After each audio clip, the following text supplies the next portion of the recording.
পাউরুটি আর কলা দিয়ে বাচ্চাদের জন্য মজাদার একটা রেসিপি তৈরি করে দেখিয়েছি। আশা করছি আপনাদের কাছে ভালো লাগবে।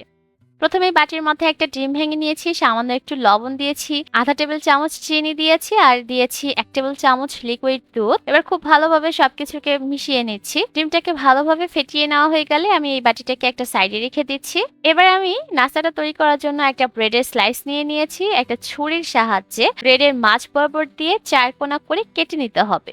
আর আমি কাজটা কিভাবে করছি আপনারা স্ক্রিনে দেখে নিশ্চয়ই বুঝতে পারছেন। আর ব্রেডটা কেটে নেওয়া হয়ে গেলে এবার মাঝ বরাবর থেকে এই রুটির টুকরাটাকে উঠিয়ে নিতে হবে। আর এভাবে করে আপনারা যতগুলো নাস্তা তৈরি করবেন সেই অনুযায়ী ব্রেডগুলোকে কেটে নিতে হবে। এবার আমি চলে যাচ্ছি সরাসরি রান্নায়। রান্নার জন্য চুলায় একটা প্যান বসিয়ে দিয়েছি আর এর মধ্যে এবার নিয়ে নিচ্ছি 1 টেবিল চামচ রান্নার রেগুলার তেল। তারপর যে ব্রেডটাকে টুকরা করে রেখেছিলাম সেই ব্রেডটাকে দিয়ে দিলাম। আমি একটা কলাকে গোল গোল টুকরা করে কেটে নিয়েছি নাস্তাটাকে তৈরি করার জন্য। এবার প্রথমেই এই ব্রেডের মাঝে আমি কলার স্লাইসগুলোকে দিয়ে দিচ্ছি। এই রান্নাটা করার সময় শুরু থেকে শেষ পর্যন্ত চুলার আঁচটাকে একদম কমিয়ে রাখতে হবে। কলার স্লাইস দেওয়া হয়ে গেলে এবার মাঝে যে ডিমের মিশ্রণটা তৈরি করে রেখেছিলাম সেই মিশ্রণটাকে দিয়ে দিচ্ছি। কিছুক্ষণ রান্না হওয়ার পর উপর থেকে ব্রেডের টুকরাটা এভাবে করে দিয়ে দিয়েছি। এবার এই ব্রেডটাকে উল্টে পাল্টে ততক্ষণ ভাজতে হবে যতক্ষণ না পর্যন্ত দুইটা সাইডে সুন্দর রং চলে আসে। এর মধ্যে কিন্তু ব্রেডটা রান্না করা হয়ে গিয়েছে। এবার এটাকে চুলা থেকে নামিয়ে নিব আর একইভাবে করে পরবর্তী ব্রেডটাকেও ভেজে নিব।